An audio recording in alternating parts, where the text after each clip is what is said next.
안녕하세요, 구독자 여러분. 구독과 좋아요는 채널 운영에 큰 힘이 됩니다. 안녕하세요. 저는 20대 중반 여자로 최근 약혼했었던 예비 신랑과 파혼을 한 상황입니다. 예비 신랑도 그렇지만 예비 시어머니도 사람을 급 나눠서 파악하고 돈이며 경제력만 따지는 속물인 것을 알고 손절을 하게 되었는데요.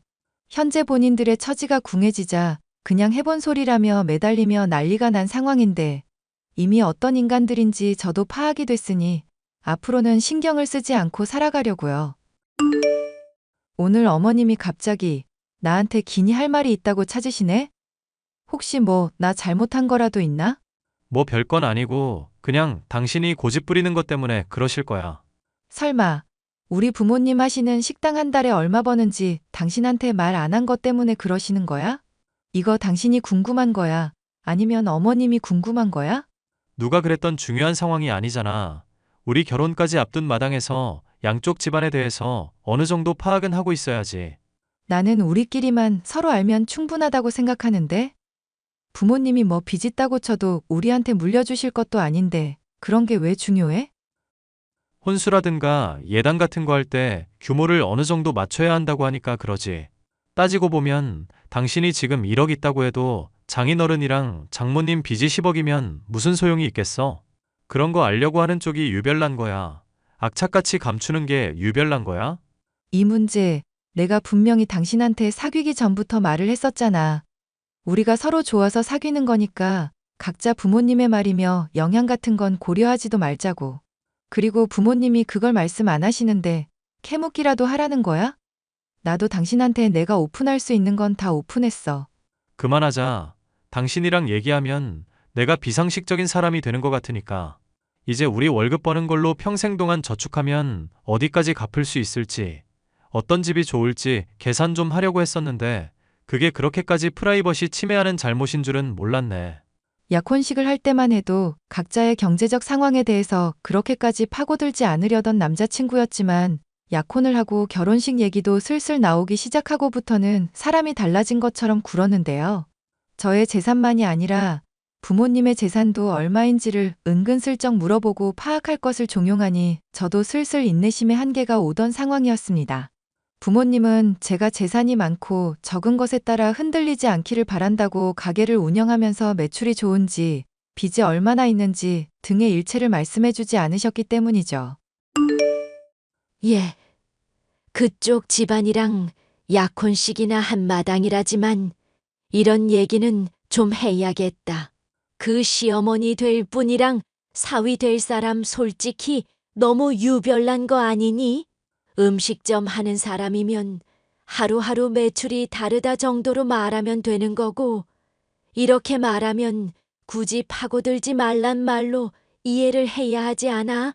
그런데 이걸 자꾸 꼬치꼬치 캐물어 따지는 저희를 모르겠구나.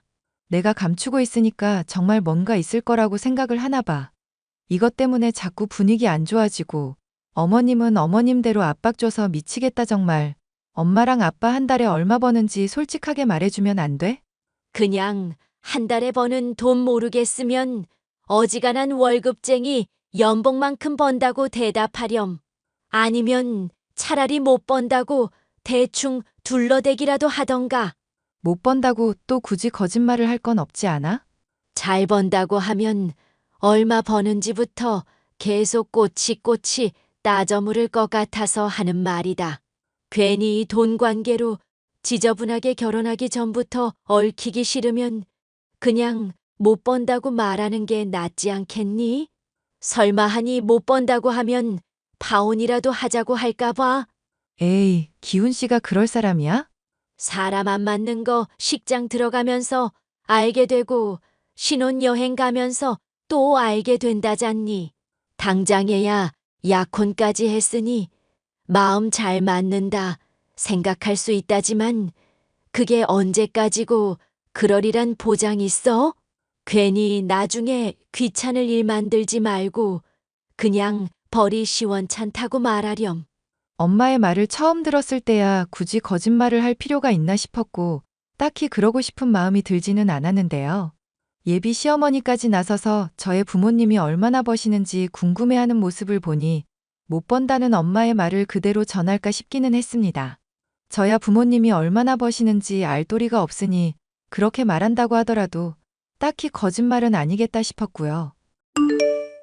아가, 내가 시간이 많이 바쁜데 보는 건 다음에 보자꾸나. 네, 어머님 편하신 대로 하시면 될 것 같아요. 내가 왜 보자고 했는지는 안 궁금하고? 하실 말씀이 있으시다고 들었는데요. 그게 어떤 내용인지는 자세히 얘기를 안 해주셨어요. 내가 너 보자고 한 건 그냥 사돈들 걱정이 되기도 하고 해서 요즘 요식업계가 영 매출도 떨어지고 전반적으로 경기가 좋지 않다고 들었거든. 그래, 찾는 손님들은 꾸준히 있으시고 일손 부족해서 직원 여러 쓰는 거 보면 사람은 많은 것 같아요.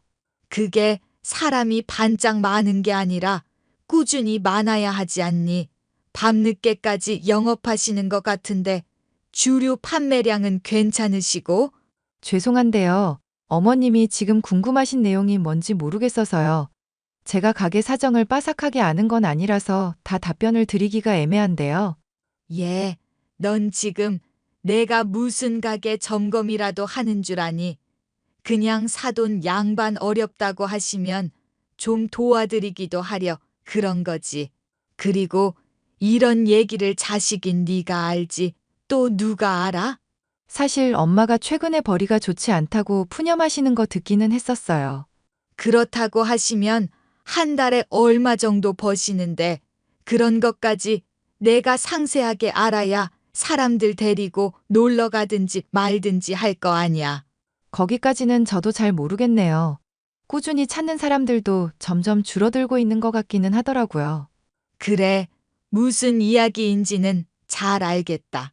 추궁인지 걱정인지 질문인지도 알 수 없는 예비 시어머니와의 문답을 거치고 나니 진이 절로 빠졌는데요. 이 일이 있은 후부터 예비 시어머니와 예비 신랑이 이상할 정도로 자주 식당을 방문하더군요. 아침, 점심, 저녁 한창 바쁠 시간에 방문을 해서 사람들이 얼마나 오나 체크를 하는 느낌마저 받을 정도였죠. 당신 부모님 말이야. 너무 금전 감각들이 없으신 거 아냐? 지금보다 적어도 메뉴들 2배는 돈 더 받아야 마진이 남겠는데. 갑자기 그게 무슨 소리야? 마진이라니? 그리고 가게 얘기가 뜬금없이 왜 튀어나와? 아니, 뜬금없이 하는 게 아니라 그래도 양쪽 집안 경제적인 수준이라는 건 맞추는 게 좋잖아. 아무리 크게 가게를 하고 있다고 해도 순이익이 작아버리면 그건 좀 실속이 없는 거거든. 그러니까 지금 당신이 무슨 얘기를 하는지 모르겠다고. 엄마가 셈에 좀 밝은 편이고 내가 또 경영학 전공자잖아. 대충 계산을 때려보니까 지금보다 2배 정도는 더 벌어들이셔야 우리 집안 수준이랑 좀 맞을 것 같아. 와, 당신 진짜 어이가 없다. 그럼 최근에 자주 어머님이랑 가게 방문했었던 게 가게 매출 계산하려고 그랬던 거야? 사람이 걱정되는 마음으로 호의를 베풀면 그냥 좋게 좀 받아. 뭐 그렇게 꼬치꼬치 따지고 그래. 결과만 좋으면 됐지. 결과고 자시고 간에 이런 문제로 얘기하는 게 난 어이가 없어서 그렇지. 우리 부모님 나 대학 보낼 때까지 키워주시면서 돈으로 나 힘들게 하신 적 없는 분이야. 설령 그렇다고 쳐도 집안 수준을 맞춰야 한다는 게 무슨 말인지 이해가 안 간다. 당신 원래 이렇게 속물인 사람이었어? 당신 생각을 잘하고 말을 하는 게 좋을 것 같다. 예전에 나랑 마음 잘 맞고 말 잘 통한다고 했었지? 그런 것도 결국은 살면서 누린 것들이 비슷한 수준이라 그런 거야. 돈이라는 게 얼마나 중요한지 정도는 좀 새겨놔야 하는 거 아냐? 결혼할 사람 경제관념이 이 정도 수준이라면 실망스러운데. 당신이 내 경제관념 걱정 안 해도 적금 꼬박꼬박 부으면서 나는 알뜰살뜰 잘 살고 있거든. 부모님이 얼마 벌고 못 벌고 이런 문제로 얘기가 나온다는 것도 어이가 없다. 왜? 그럼 우리 부모님이 계속 못 벌고 이대로 살겠다고 하시면 파혼이라도 할 거야? 꼭 경제적인 이유만으로가 아니라 그렇게 억지 부리고 고집을 부린다면야 그럴 수도 있겠지. 당신 이런 사람인 줄 정말 몰랐다. 실망이야. 실망은 당신만 하는 게 아니야. 진지하게 하는 조언이니까 생각 고쳐먹는 게 좋을 거야. 할 말은 그게 다야? 아니, 할 말 그거 말고도 더 있는데 지금 적금 붓는다는 걸 꼴의 경제활동이라고 한 것 같은데 그것도 좀 문제 같다. 주식 같은 것도 하면서 재테크를 할 생각을 해야지. 무슨 사회초년생도 아니고 촌스럽게 적금이 뭐냐. 돈과 관련해서 온갖 지적질을 해대는 예비 신랑의 모습에 저는 경악을 금치 못했었는데요. 지인의 소개를 통해 만나서 사귀고 약혼하기까지 이러한 모습을 전혀 보지 못했기 때문이죠. 결혼할 마당이 되니 본색을 드러내나 싶어 심란하기도 하고 그냥 약혼 자체를 취소해야 하나 생각이 들 정도였습니다. 엄마, 기훈 씨가 하는 말 들어보니까 그냥 나 결혼 문제 다시 생각해야 하나 싶고 그래. 갑자기 그게 무슨 소리니 약혼식까지 한마당에 뭐가 또 그렇게 심사 뒤틀릴 일이 있어서? 아니, 기훈 씨가 엄마랑 아빠 가게 일매출이 얼마인지 체크하러 갔었다잖아, 어머님이랑. 그것도 모자라서 메뉴 가격을 2배는 올려야 뭐 마진이 남을 거라느니 뭐라느니 헛소리도 하고. 나 참, 박서방, 아니, 그 자식이 정말 그런 얘기를 하든 매일 온다고 서비스 주고 챙겨줬더니 그런 꿍꿍이가 있는 줄 몰랐구나. 이 망할 인간들을 진짜. 궁금해서 묻는 건데 그래도 그 사람이 나름 계산을 해본 거라니까 묻는 거야. 정말로 엄마랑 아빠 가게 매출이 걱정되고 그럴 정도인 거야? 다른 음식점보다 메뉴 가격이 싸기도 하니까 나도 걱정이 돼서. 너 괜히 허파에 바람 들어가고 용돈 많이 달라 할까봐 말은 안 했었던 일이다만 말을 해야겠구나. 사실 네 아빠랑 하는 가게 벌이는 나름 괜찮은 편이다. 그 속물 모자가 생각하는 계산이랑은 안 맞을걸? 물론 그 사람들이 하루 종일 보고 있었던 건 아니긴 하지. 근데 나름대로 계산 정확하게 한 것 같은데. 아마 건물 임대료까지 같이 계산을 했겠지. 그런데 가게 있는 건물이 네 아빠 거라서 임대료는 굳이 계산을 안 해도 된다. 뭐야? 그럼 우리 집 부자였었던 거야? 왜 그동안 나한테는 제대로 말을 안 했어? 애초에 부자라고 할 정도로 버는 건 아니고 너한테는 식당 우리 거라고 말했잖니. 건물이라고 있다 해봐야 식당 있는 게 다인데 그게 그거라 말 안 했다. 그 모자는 좀 생각이 다른 것 같다만. 엄마는 내가 파혼하는 거 어떻게 생각해? 너가 좋고 감당할 자신 있으면 결혼하는 거지. 엄마가 반대한다고 그게 말려질 일이니? 솔직히 말해서 결혼하기 전에는 돈 연연하지 않는 것처럼 굴었었잖아. 그런데 결혼할 마당 되니까 갑자기 이래서 나도 좀 많이 실망이거든? 벌써부터 이렇게 계산기 두드리는데 앞으로는 더 심해지겠다 싶기도 하고. 그런 걱정이 되면 애시당초 결혼은 안 하는 게 맞다. 나도 네가 그렇게 말해줘서 고맙기까지 하구나. 저는 엄마와 대화하면서도 예비 신랑과 예비 시모가 철저하게 계산을 했을지가 계속 떠올랐습니다. 겉으론 고상한 척 돈에 연연하지 않는 것처럼 굴더니 남을 걱정하는 척 호의를 베푸는 척 계산기를 두드려대는 모습을 보니 앞으로는 얼마나 더 심해질까 걱정까지 되더군요. 이런 대화가 있은 지 얼마 되지 않아 저는 예비 신랑에게서 또다시 황당한 얘기를 들을 수 있었는데요. 자신이 추천하는 주식에 투자하면 몇 배나 되는 수익을 거둘 수 있으니 대출이건 퇴직을 하건 자금을 최대한 장만하라는 얘기였죠. 나는 관심 없으니까 투자하려거든. 당신 혼자서 해. 와, 당신 이렇게 일생일대의 기회를 차버릴 거야? 내가 이거 어떻게 얻은 고급 정보인데. 그러니까 고급 정보고 뭐고 잘 모르니까 안 하겠다고. 나는 그냥 월급 꼬박 받으면서 받는 돈으로 만족할 수 있는 사람이야. 그러니까 당신이 평생 서민에서 못 벗어나는 거야. 됐다. 신분 상승할 수 있는 기회를 본인이 걷어차겠다는데 내가 뭐 어쩌겠냐. 뭐? 신분 상승할 기회를 걷어차? 그럼 내가 뭐 지금 노비 신분이라도 된다는 거야? 그냥 그런 맥락인가 보다 하고 이해하면 됐지. 뭘 또 따지고 들어? 막말로 내가 틀린 말 한 건 또 없잖아. 현대사회에서 경제적인 차이로 수저 나뉘는 건 알고 있지? 아, 당신이 그래서 나보다 수저가 더 낫다 이 말이네? 미안하다만 우리 부모님도 벌만큼 버시거든요? 저번에도 말했지만 덩치가 크다고 전부가 아니야. 순이익이 얼마나 되는지가 중요한 거지. 이건 뭐 몰라도 너무 모르니까 설명하기도 힘드네. 결혼식 얘기 나오기 시작하니까 왜 이렇게 돈 얘기가 많아져? 됐으니까 이 문제로 더 말하지 마. 나 정말 짜증나려고 그래. 예비 신랑과의 말다툼을 끝낸 지 얼마 되지 않아 지긋지긋한 예비 시모로부터도 연락이 오더군요.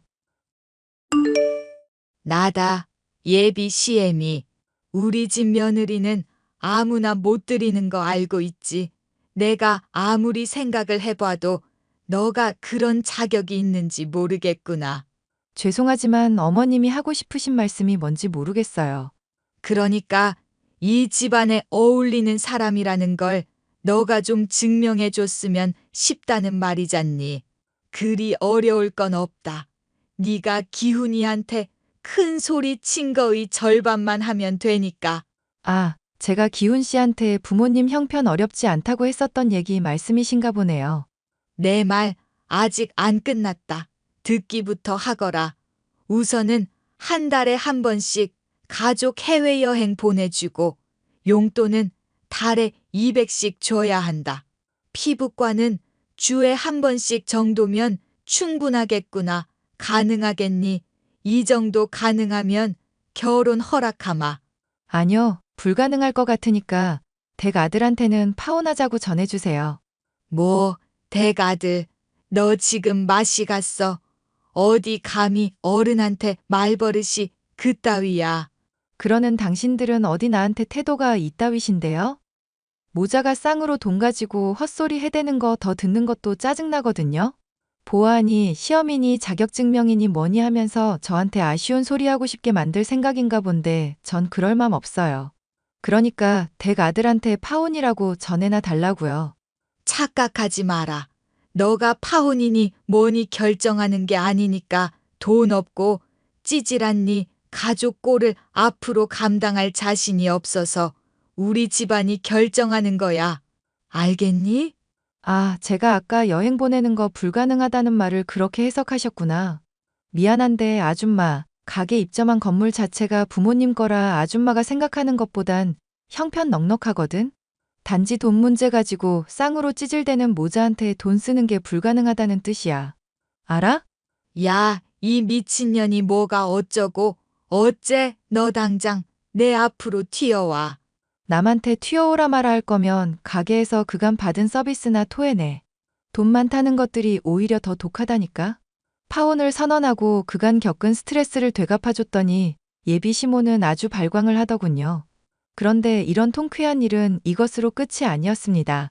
확실한 정보라며 주식에 많은 돈을 투자했었던 전 예비 신랑이 어느 날인가 눈물로 호소를 해오더군요. 미안한데 나 정말 급전이 필요해서 그러니까 5천만 원만 좀 어떻게 안 될까? 당신이랑 나 이제 아무 사이도 아니거든? 갑자기 5천을 해달라고 하면 그게 어디서 튀어나와? 그래, 너 나한테 많이 실망한 것도 알아. 그런데 들어보니까 너 부모님 벌이도 괜찮으시다며. 5천만 원 정도 해주는 건 어렵지도 않을 거 아냐. 내가 그럴 이유도 없고 그러고 싶지도 않으니까 그렇지. 집에 밥 많이 남는다고 밥을 음식 쓰레기통에 버리진 않잖아. 사실 나 회사에서 쓸 돈을 잠깐 융통한 일이 있어서 그래. 감사 나온 상황인데 5천이면 어떻게든 해결할 수 있을 것 같거든. 융통 같은 소리 하고 있네? 회사 돈을 횡령해? 와, 이거 진짜 미쳤구나. 설마 주식하다가 돈 잃어버린 거야? 원래 주식시장이라는 게 변동이 좀 크잖아. 잠깐 묶어놓느라 힘든 상황인 거고 금방 좋아질 거니까 믿어주라. 응? 나 한 번만 숨 쉴 수 있게 좀 도와달라고. 제발 좀 부탁이야. 꺼져. 너 같은 속물의 그지 새끼한테는 한 푼도 줄 돈 없어. 잘난 엄마한테나 의논해 보셔. 야, 내가 이렇게 애원하고 있잖아. 도와달라고. 그 뒤로 전 예비 신랑은 주식을 제대로 말아먹었다며 몇 번이고 더 아쉬운 소리를 해왔습니다. 경찰에 신고를 하겠다고 으름장을 놓고서야 지속적인 연락으로 절 괴롭히는 일을 그만두었죠. 일이 이렇게 되고 보니 정말 속물적인 사람들이란 생각이 들었고 손절을 하길 잘했다. 생각이 드는 최근이네요. 마음 잘 맞는다. 생각하던 예비 신랑의 본색을 알고 파혼에 이르기까지의 제 이야기 마지막까지 들어주셔서 감사합니다.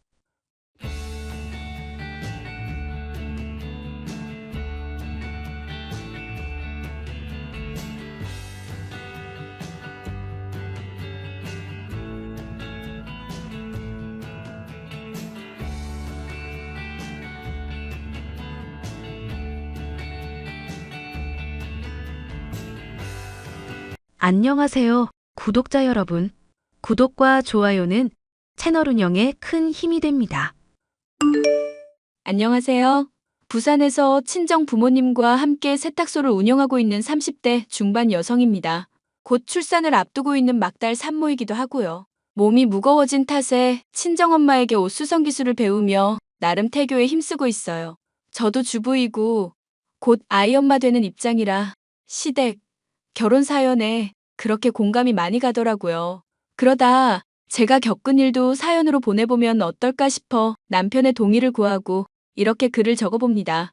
그때 제가 겪은 일을 생각하면 괜히 제가 오지랖을 부려 시동생에게 상처를 남겨준 게 아닌가 싶어 마음이 아프기도 하네요. 지금이야 몇 년의 시간이 흘러 언제 그랬냐는 듯이 다 잘 지내고 있지만 말입니다. 그럼 어떤 사연인지 궁금해하실 것 같아 바로 시작하겠습니다. 얘들아, 어떡하면 좋니? 어머니, 무슨 일 있으세요? 아주 큰일 났다. 지금 집이 다 넘어가게 생겼어. 일을 어쩜 좋니? 네? 그게 무슨 말씀이세요? 집이 넘어가게 생기다니요? 우리가 좀 더 잘 살아보겠다고 주식이랑 건물에 투자를 좀 했는데 글쎄 그 투자자랑 연락이 안 돼. 옆집 김 여사랑 같이 했는데 아무래도 사기당한 것 같다고. 아이고, 일을 어떡하면 좋니? 엄마, 지금 그게 무슨 말이야? 주식은 뭐고 투자는 뭔데? 자식들한테 좀 더 물려주겠다고 내 아버지랑 머리 싸매고 고심한 끝에 투자한 건데 그게 글쎄 사기라는구나. 노후자금이랑 가진 거 다 털었지 뭐. 내가 너희들한테 면목이 없다. 아니, 왜 그런 걸 함부로 해요? 그러니까 지금 아버지는 어디 계세요? 어머니, 일단 진정하시고요. 제가 지금 집으로 갈게요. 어디 갔는지 모르겠다. 아까부터 연락도 안 되고 어떡하면 좋니? 당장 대출금도 갚아야 하는데. 엄마, 너무 걱정하지 마요. 일단 급한 불은 꺼야지. 형이랑 일 얼른 마무리 짓고 넘어갈게. 일단 흥분부터 가라앉히고 기다려요. 형수님이 바로 가신다니까 엄마는 어디 가지 말고 집에 계셔. 아이고, 일을 어쩐다. 아이고. 여보, 미안한데 수고 좀 해줘. 일 마치는 대로 바로 갈게. 알았어요. 걱정하지 마요. 저는 남편과 회사에서 만나 사내 연애 후 결혼한 케이스입니다. 당시 양가 집안은 못 살 정도는 아니었고 보통의 평범한 집안이었죠. 조금 남다른 점이 있다면 시동생은 벌써 아이가 셋이라는 점이었습니다. 대학 시절 만난 동서와 사고를 쳐 졸업하기도 전에 첫 아이를 낳았고 지금까지 살아오면서 셋째까지 가진 상태였죠. 하지만 그에 반면 저희 부부는 결혼한 지 5년 차인데도 불구하고 아기 천사가 잘 찾아오지 않는 상황이었습니다. 시부모님은 국밥집을 운영하고 계셨는데 아들 둘 장가 다 보내고 노후자금까지 마련해 놓으셨을 정도로 여유 있으셨어요. 하지만 자식들한테 하나라도 더 물려주고 싶은 욕심에 주식과 부동산 투자에 손을 대셨다가 큰 피해를 입고 말았습니다. 집을 담보로 대출받아 외지에 땅을 마련하셨고 투자금까지 마련하셨는데 안타까운 결과를 초래하고 만 거였죠. 그리고 그 충격으로 시아버지가 갑작스레 쓰러지셨고 결국 황망히 하늘나라로 가시고 말았죠. 하루아침에 길거리에 나앉게 된 시댁은 정말 전쟁터가 따로 없었어요. 곧 셋째 조카가 태어날 상황이었고 이대로는 길거리에 나앉을 수 없어 있는 돈 없는 돈 털어 시동생 부부는 원룸살이를 시작했습니다. 시어머니는 저희 부부가 모시고 살게 되었고요. 그런데 말입니다. 사람이 어려울 때 서로 돕고 살아야 된다고 하는데 손아래 동서는 그걸 당연하게 받아들이는 것 같았어요. 마치 자기들이 이 정도 수준이니 조금이라도 여유 있는 당신들이 알아서 해라? 같은 심보 말입니다. 호의가 계속되면 권리인 줄 안다는 말이 있는데 동서가 딱 그 짝이더라고요. 어머니, 집에 안 계세요? 응, 나 저기 일하러 나왔어. 네? 무슨 일이요? 그냥 집에서 쉬시라니깐요. 어디서 일하시는데요? 어떻게 내가 가만히 있니? 나도 염치라는 게 있다. 요 앞 사거리 병원 건물 알지? 거기서 건물 청소 시작했어. 어머니, 고생하시는 거 원치 않아요. 이참에 좀 쉬시라니까. 에이, 도영이네도 저렇게 사는데 내가 한 푼이라도 벌어서 이사라도 갈 수 있게 해줘야지. 어머니, 저희 다 돈 벌고 있고 상황 조금씩 나아지고 있잖아요. 이제 이자만 조금씩 내면 되는데 어머님까지 부담 가지실 필요 없어요. 그래도 내가 싸놓은 똥은 치워야지. 너희들 잘 먹고 잘 살게 해주겠다고 우리가 얼마나 개고생을 했는데 그대로는 아니지만 조금이나마 보탬이 된다면 뭔들 못하겠니? 어머님, 아버님도 그렇게 되시고 하루라도 마음 편하실 날 없었잖아요. 누구보다 저희가 더 잘 알아요. 그러니 마음 쓰지 마시고 힘들게 일하지도 마시고 이제는 좀 편하게 사세요. 말이라도 고맙다. 그나저나 둘째네는 연락 자주 오니? 새아가가 곧 출산인데 가뜩이나 올여름이 덥다는데 걱정이 이만저만 아니구나. 매일 연락하는 건 아니지만 종종 연락 와서 아이 맡기기도 하고 그래요. 도울 수 있는 건 도와야죠. 아이들 때리고 몸 건사하는 것도 힘들 텐데요. 그러게 말이다. 큰애니가 있어서 든든하구나. 오늘은 일찍 끝나는 날이니까 내가 들어가서 빨래 좀 해놓으마. 너도 일 보고 천천히 들어오렴. 아이들 데리고 원룸살이를 한다는 게 쉬운 일이 아니라는 건 잘 알고 있었고 모두가 안타까워하는 그런 상황이었습니다. 저희 부부야 다 일을 하고 있던 입장이었고 상대적으로 여유가 있었어요. 돈을 벌어도 한 푼이라도 더 버는 입장이라 서로 배려하자는 취지에서 시동생의 상황을 더 배려해주게 되었죠. 시어머니는 건물 청소 일을 하며 조금이라도 살림에 보태겠다고 난리통이셨고 그런 어머니를 보며 저희 부부 그리고 시동생은 빚부터 해결하자는 심산으로 더욱더 열심히 일하게 되었답니다. 어느 정도 시간이 지나고 숨통이 트일 무렵 저에게도 고민이 생겼습니다. 바로 아이 문제였어요. 저는 회사를 다녀 바쁜 생활 때문에 아이가 생기지 않는 것 같아 회사를 그만두고 자녀 계획을 세우기로 했습니다. 시댁 상황이 여의치 않았지만 더 이상 자녀 계획을 미루다 보면 영영 못 가질 것 같았으니까요. 친정 부모님이 도와주신다고도 했고 저희 부부가 이제는 정말 아이를 가져야겠다고 마음먹었기 때문이었죠. 그러면서 세탁소를 운영하던 부모님을 도와 일을 시작했고 조금씩 규모를 키워나가게 되었답니다. 당신 세탁소 일하는 거 안 힘들어? 회사 다니면서 권 부장님 눈치 보는 것보다는 나아. 엄마도 있고 아빠도 있고 밥도 챙겨주지. 좋은데? 그래도 안 하던 일하면 좀 버겁잖아. 몸은 좀 어때? 컨디션은 나쁘지 않아. 당신은 요즘 매일 야근하는데 당신이야말로 보약이라도 지어 먹어야 하는 거 아니야? 도련님도 그렇고. 우리야 뭐 어쩔 수 없지.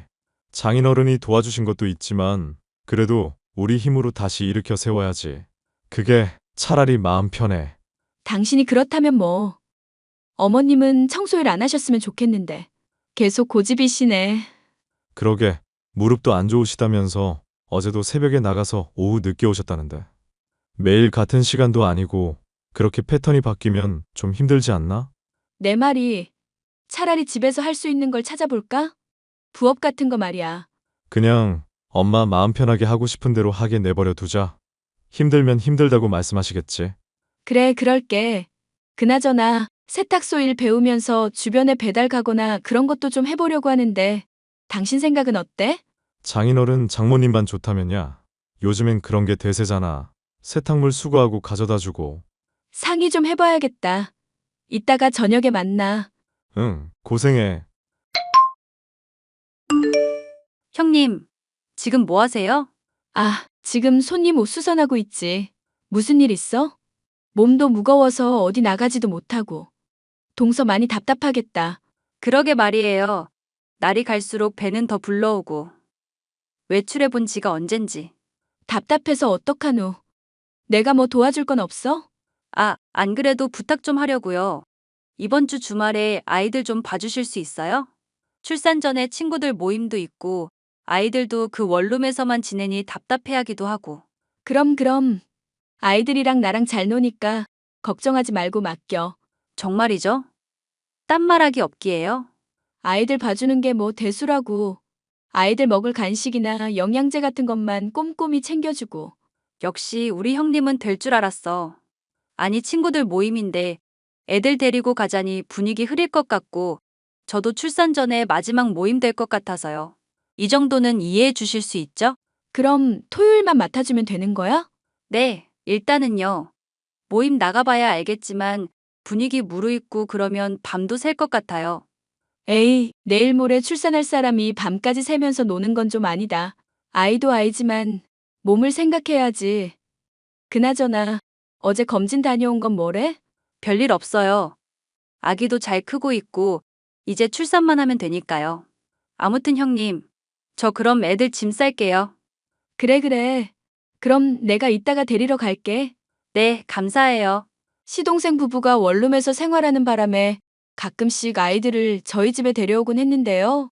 막달 임산부인 동서가 쉬는 시간도 있어야 하고 가끔 약속이 있을 때면 종종 맡기곤 했었답니다. 그런데 언제부터인가 아이들을 맡기는 게 자연스러워졌고 제가 회사를 그만둔 이후부터는 아예 대놓고 애들 보내면 안 되냐고 하더라고요. 사실 예전에 동서가 저에게 말실수한 게 있는데 결혼하기 전에 친정집에 대해 이야기하니까 집안 퀄리티가 안 선다고 했었나? 그랬을 거예요. 뭐 지난 일이니까 이제는 아무렇지 않은데 당시에는 제가 많이 상처받았었거든요. 아무튼 동서는 저에게 아이들을 자주 맡겼고 외출하는 일이 잦았었답니다. 동서도 시댁이 그렇게 되고 나서는 뭐라도 해보겠다는 심산으로 공동구매나 구매 대행을 해주는 일을 하더라고요. 자기 딴에는 유명한 인플루언서라며 온 동네방네 떠들고 다니며 자랑해대기 바빴죠. 근데 딱 거기까지였어야 했습니다. 자랑을 넘어서서 아예 상대방을 까내리기 시작했기 때문이었죠. 형님, 저 이번에 효소 공동구매하는데 이참에 형님도 드셔보시는 거 어때요?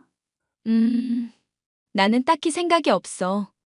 먹고 있는 제품도 있고 요즘 임신 준비한다고 음식 가려서 먹고 있거든. 미안.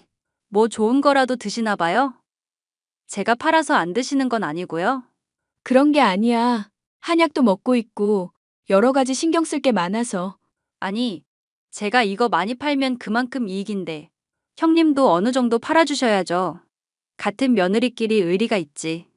사돈 어른들은 효소 같은 거 안 드세요? 글쎄? 워낙 알아서 잘 챙겨 드셔서 딱히 필요한 게 있으신가 모르겠네. 여쭤봐 줄까? 아니, 영양제가 한두 푼도 아니고 세탁소 하면서 그런 거 사 먹을 벌이나 돼요? 지금 무슨 뜻으로 이야기하는 거야? 아니, 남들이 맡기는 옷 수선해주고 다림질 몇 번 해주면 꼴랑 몇천 원 받고 그러는데 그게 생활이 되냐고요. 그건 동서가 신경 쓸 일이 아닌 것 같아. 어머, 말 되게 이상하게 하신다. 누가 보면 제가 저격이라도 한 줄 알겠어요? 형님이 애초에 생각을 삐딱하게 하니까 애도 안 들어서고 그러는 거예요. 저처럼 돈도 벌고 적당히 쿨한 마인드를 가져야 한다고요. 저 보면 모르세요? 동서, 지금 말 다 했어? 갑자기 임신 문제를 왜 거론해? 지금 선 넘고 있는 거 알지? 형님, 정말 예민하시네. 아니, 막말로 제가 모자라요? 형님보다 제가 더 잘 벌걸요? 이참에 형님도 인플루언서 도전하세요. 세탁소 집 딸내미만 하다 죽을 거 아니잖아요. 형님도 형님 일 하시면서 만족감을 느껴야지. 아니, 난 그런 거 관심 없어. 동서처럼 남들 시선에 전전긍긍하면서 눈치 보면서 살고 싶지 않아. 그리고 세탁소가 뭐 어때서? 지금 우리 부모님 욕 보이는 거니? 누가 뭐라 했어요? 그냥 말이 그렇다는 거지. 되게 예민하시네요. 제 말이 틀린 건 아닌데. 나 동서랑 더 이상은 말 못하겠다. 나중에 연락해. 저는 자꾸 제게 시비 거는 동서에게 참교육을 시켜주기로 했어요. 시어머니와 남편, 시동생은 동서가 저한테 이런 행동을 하는 것을 모르고 있었고 제가 할 말이 많아질 때까지 일단 참고 지내기로 했습니다. 때를 기다리고자 함이었어요. 이 정도까지 해야 할 일인가 싶었지만 저는 진정한 참교육을 위해 흥신소 직원을 고용했고 동서의 뒷조사를 했습니다. 며칠 뒤 흥신소 직원으로부터 연락을 받았고 퀵으로 서류 뭉치들을 받았죠. 흥신소 직원이 동서에 대해 조사한 내용이었고 그 서류를 보자마자 저는 기겁하고 말았습니다. 드라마에서 보던 일이 현실에서 벌어지고 말았거든요. 알고 보니 동서에게 내연남이 있었고 동서가 낳은 둘째, 셋째는 내연남의 아이였습니다. 내연남과는 결혼 전부터 왕래가 있던 사이였고 술집에서 만난 것 같더라고요. 당시 시댁 형편이 여유 있을 때라 돈이 많아 보이던 시동생에게 의도적으로 접근한 거였습니다. 그뿐만이 아니었어요. 인플루언서다 뭐다 하면서 광고나 협찬을 빌미로 뒷돈도 챙겨 먹고 있었더라고요. 물론 지금까지 쭉 내연남을 만나오고 있었고요. 저는 이 기막힌 사실을 어떻게 해야 하나 며칠을 혼자 끙끙 앓았습니다. 저희 집 이사를 앞두고 있기도 했고 일단 이사를 끝내고 나서 어떻게 말할지 생각해 보기로 했죠. 형님, 신혼집이 넓네요. 이번에 이사하신 집 방도 넓던데. 우리 집이 좀 좁아서 그런데 둘째랑 셋째 그 집으로 보낼게요.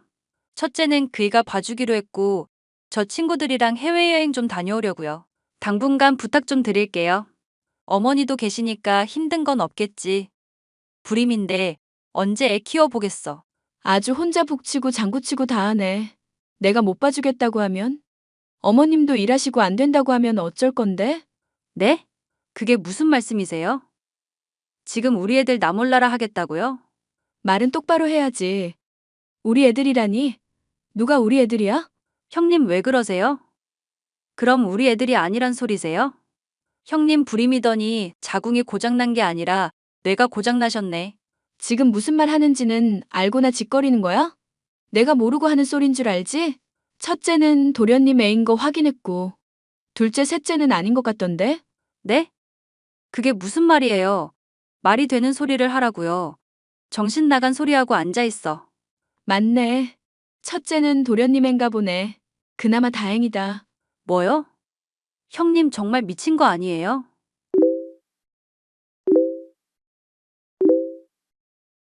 이거 보고도 그런 소리 할 수 있나 보자. 내가 모르고 하는 소리 아니라고 했을 텐데? 아, 이게 뭐야? 형님 제 뒷조사했어요. 하면 뭐가 달라져? 야, 적당히 해야지. 남의 귀한 집안에서 이게 뭐 하는 짓이야?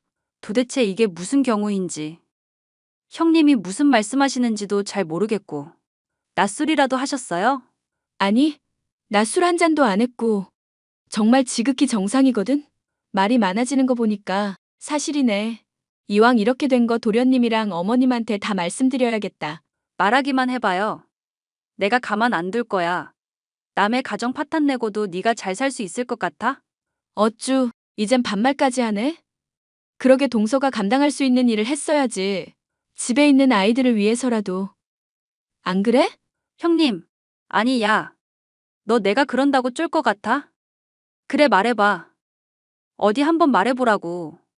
내가 못할 줄 알고? 그게 소원이라면 말해줄게. 저는 그 길로 시동생 남편 시어머니를 한자리에 불러 모아 흥신소 직원에게 받은 서류를 내밀었습니다. 처음에 이게 뭔가 하고 보던 시선들이 점점 싸늘하게 식어가더군요. 정말 제가 까발릴 줄은 몰랐는지 연락해서 온갖 쌍욕을 하면서 발악을 해대는데 가관이더라고요. 서방님은 아무 말 없이 얼굴이 시뻘개지더니 그대로 자리를 박차고 나갔고 연락을 끊어버렸습니다. 이윽고 며칠 뒤 시동생이 저를 찾아왔는데 욕이라도 할 줄 알았더니 고맙다고 인사를 하더라고요. 동서는 이혼소송 당했고 상간녀 소송까지 당해 위자료 한 푼 못 받고 쫓겨나고 말았습니다.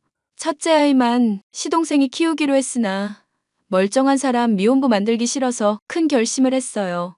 저희 부부가 아이도 없고 시어머니는 나이도 많으셔서 저희가 아이를 돌보기로 한 겁니다. 시동생은 생각 정리도 할 겸 돈 벌러 간다며 외국으로 떠나더라고요. 형님, 아니 이 못돼 처먹은 년아. 남의 인생 조져놓고 너는 잘 먹고 잘 살겠다고. 그렇게는 못하지. 이봐요. 이미 다 끝난 사이인데 이제 와서 무슨 소용이지? 콩밥 안 먹은 걸 다행으로 알아. 뭐? 아니 이 미친년이. 야, 네가 그렇게 잘났어? 애도 못 낳는 여자가 어딜 감히. 너는 나랑 비교할 건덕지가 못 돼. 이봐 동서. 지금 앞뒤 분간 못하는 건 동서야. 여기가 어딘 줄 알고 깝쳐? 진짜 호되게 당해서 야산에 묻혀볼래? 나 원래 험하게 말하는 사람 아니거든? 그래, 어디 한번 해봐. 너는 내가 찢어 죽일 거야. 기대하고 있을게. 근데 아마 우리 근처에도 얼씬도 못할 거야. 접근 금지도 신청했고 통신 제한도 걸었거든. 둘이 결혼하면서 혼전 계약서 썼다며. 내용이 뭔지 궁금하진 않지만 중요한 건 이미 너는 진 게임이라고. 알겠니? 야, 이게 도대체 어떻게 된 일이야? 형님, 아예 작정하고 그랬구나. 그걸 이제 알았어? 내가 버릇없는 너 참교육 시킨다고 지금까지 개고생한 거 생각하면 아주 치가 떨리거든? 내가 뭘 그렇게 잘못했는데. 왜 나한테만 그래? 봐봐. 동서 지금 상황에서도 자기만 생각하네. 왜 애들은 안 찾아? 궁금하지도 않다 이거야? 역시 내가 잘못 본 게 아니었어. 어차피 우리 인연은 여기서 끝이니까 서로 연락하지 말고 지내자. 그럼 차단할게. 야, 야, 그렇게 동서와의 인연은 마무리되었습니다. 그 이후에도 법을 어기고 연락을 해오거나 찾아오기도 했습니다. 누가 보면 아이라도 보러 오는 줄 알았지만 정말 순전히 돈 때문이었어요. 그도 그럴 것이 우연히 예전에 시아버지가 사놓은 작은 땅이 있는데 그 지역이 재개발되면서 40억 정도의 보상금을 받게 된 겁니다. 이 소식을 어떻게 알았는지 동서는 매일같이 저희 집에 찾아와 잘못했다고 용서를 빌더라고요. 저도 독하지만 시댁 식구들은 가차없이 동서를 나몰라라 했습니다. 시동생은 자신이 해외에 있어 마땅한 해결책이 되어줄 순 없지만 도움이 되는 건 무엇이든 해주기로 했고요. 시동생 첫째 아이는 저희 부부가 사랑으로 잘 키워주고 있답니다. 다른 조카들도 눈에 아른아른거리고 상황이 정말 아찔하지만 괜찮아져야 하는 게 당연한 거겠죠? 그렇게 생각하고 이젠 저희만을 위해서 살 겁니다. 그리고 몇 년 동안 생기지 않던 아기 천사가 저희에게도 찾아와 주었지 뭐예요? 아직 출산하려면 시간이 조금 남았지만 저는 열심히 태교하고 관리하고 있습니다. 누구처럼 자식 나몰라라 하면서 이득 챙기기 바쁜 그런 엄마는 안 되려고요. 시어머니도 계시고 친정 부모님도 계시니까 아이한테 최선을 다할 겁니다. 제 구구절절한 사연은 여기까지예요. 곧 출산이 임박해오는 시기라 그 일이 벌써 1년 정도 지난 셈이네요. 지금 제 뱃속에는 깜찍하고 귀여운 여자아이들이 곤히 잠들어 있답니다. 아이들을 출산하면 정말 정신없을 거라 생각해요. 그럼 저는 더더욱 바빠지고 정신도 못 차리고 그러겠죠?